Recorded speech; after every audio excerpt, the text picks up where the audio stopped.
माधवनगर नाम के एक गांव में राकेश नाम का एक आदमी रहता था। राकेश ने कर्ज लेकर ऑटो लिया था और वो ऑटो चलाता था। बीते साल उसकी सविता से शादी हुई थी। उसकी पत्नी देखने में काफी सुंदर और समझदार भी थी।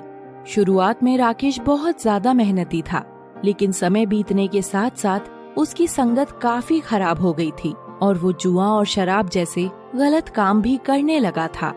उसकी शराब की लत के कारण घर में रोज लड़ाई होती थी। आप ये बुरी आदतें छोड़ क्यों नहीं देते? रोज जितनी कमाई होती है उससे तो आप शराब पीने में ही उड़ा देते हैं। इससे कोई फायदा तो है नहीं। चल चल अपना काम कर, मुझे ज्यादा ज्ञान मत दे। मुझे तेरे ज्ञान की कोई जरूरत नहीं है। मैं अपनी अच्छाई और बुराई जानता हूँ। चल खाना लगा, आई बड़ी। खाना खाने के बाद राकेश ऑटो के स्टैंड चला जाता है। यार राकेश, आज कुछ ज्यादा पैसे लगेंगे क्योंकि आज मेरा जन्मदिन है और उसके खर्चे के लिए तुम्हें मुझे उधार देना होगा। बाद में मैं तुम्हें लौटा दूंगा। कोई बात नहीं, आज की मेरी सारी कमाई तुम्हारे जन्मदिन पर ही खर्च करेंगे। आज तो महफिल जमना चाहिए भाई, महफिल। जब तक ये राकेश मेरे कंट्रोल में रहेगा, मैं इसे इसी तरह मूर्ख बनाकर इसकी कमाई को पीने में उड़ाता रहूंगा। राकेश की शराब की लत के कारण उसकी स्थिति काफी खराब हो गई थी। घर का खर्च चलाने के लिए सविता को घरों में काम करना पड़ता था। राकेश अपनी पत्नी को मारता भी था। सविता एक अच्छे घर की लड़की थी। उसने कभी भी अपने घर में राकेश की शराब की लत के बारे में नहीं बताया था। वो जानती थी कि राकेश अच्छा आदमी है, बस उसकी आदत खराब है। आप दिन भर घर से बाहर रहते हैं, उसके बाद भी 1 रुपया भी घर खर्च के लिए नहीं देते। आपको पता भी है मैं किस तरह से घर चला रही हूँ। मुझे लोगों के घरों में काम करना पड़ रहा है। तो क्या दिन भर मैं ही काम करूँ? हैं? तू सारा दिन घर में बैठकर क्या करती है? जब देखो मुझे ज्ञान ही देती रहती है। राकेश ने जिससे ऑटो के लिए कर्जा लिया था, उसका कर्जा नहीं लौटाया था, इसलिए एक दिन वो घर ही आ गया। राकेश, अरे ओ राकेश, कहाँ गया? 1 साल से ज्यादा हो गया है। बोला तो था कि 6 महीने में कर्ज वापस कर दूंगा, और अब तो शक्ल भी नहीं दिखाता। जी वो तो घर पर नहीं है। उस शराबी से बता देना, अगर उसने 1 महीने के अंदर मेरा कर्जा वापस नहीं किया तो एक घर में बेच दूंगा। सेठ की धमकी से सविता डर जाती है, क्योंकि राकेश के लक्षणों से तो नहीं लग रहा था कि वो कर्ज वापस लौटा पाएगा। सविता अपने गहने बेचकर सेठ का कर्ज लौटा देती है।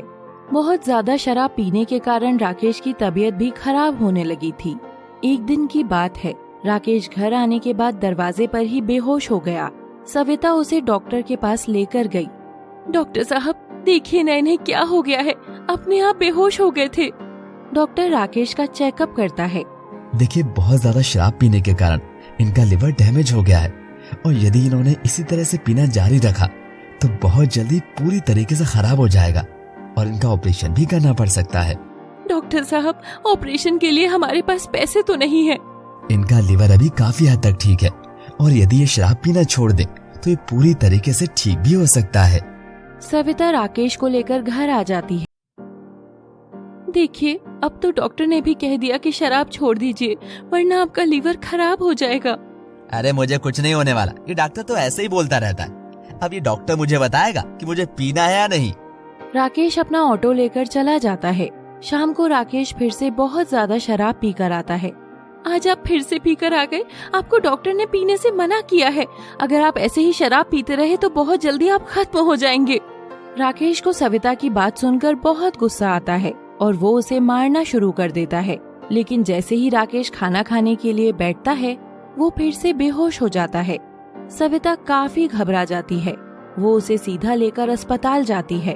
डॉक्टर साहब, मैंने इन्हें बहुत समझाया और शराब पीने के लिए मना किया, लेकिन ये नहीं माने। प्लीज आप इन्हें बचा लीजिए।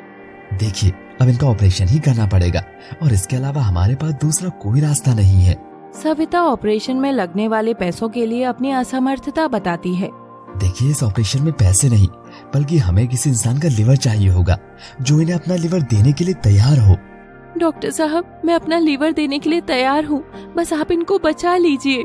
राकेश का ऑपरेशन हो जाता है और जब उसे होश आता है तो वो अपनी पत्नी सविता को अपने बाजू में लेटा हुआ देखता है। डॉक्टर साहब, क्या मेरा ऑपरेशन हुआ है? और मेरी पत्नी यहाँ पर क्यों लेटी हुई है?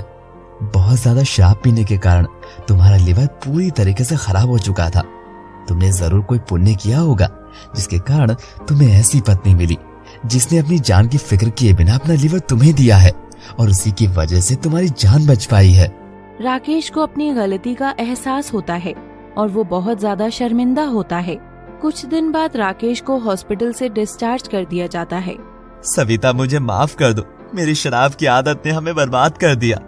तुमने मुझे इतना समझाया, लेकिन मैंने तुम्हारे साथ भी गलत व्यवहार किया। उसके बाद भी तुमने मुझे अपना लिवर दिया। कोई बात नहीं, अगर आदमी को समय रहते उसकी गलती का एहसास हो जाए तो उसे संभल जाना चाहिए। वैसे भी सुबह का भूला अगर शाम को घर आ जाए तो उसे भूला नहीं कहते। हाँ सविता, मुझे अपनी गलती का एहसास हो गया है। आज के बाद मैं कभी भी शराब को हाथ नहीं लगाऊंगा और मन लगाकर अपना काम करूंगा, जिससे कि तुम्हें भी घरों में काम न करना पड़े। अब राकेश पूरी तरह से ठीक हो चुका था और वो पूरी मेहनत और लगन से अपना ऑटो चलाने लगा। पहले अपनी पूरी कमाई शराब में उड़ा देने वाला राकेश अब अपनी पूरी कमाई अपनी पत्नी सविता को देने लगा। इसके कारण उनके घर की स्थिति भी काफी अच्छी हो गई थी। अब दोनों पति पत्नी मिलजुल कर अच्छे से रहने लगे। Thanks for watching.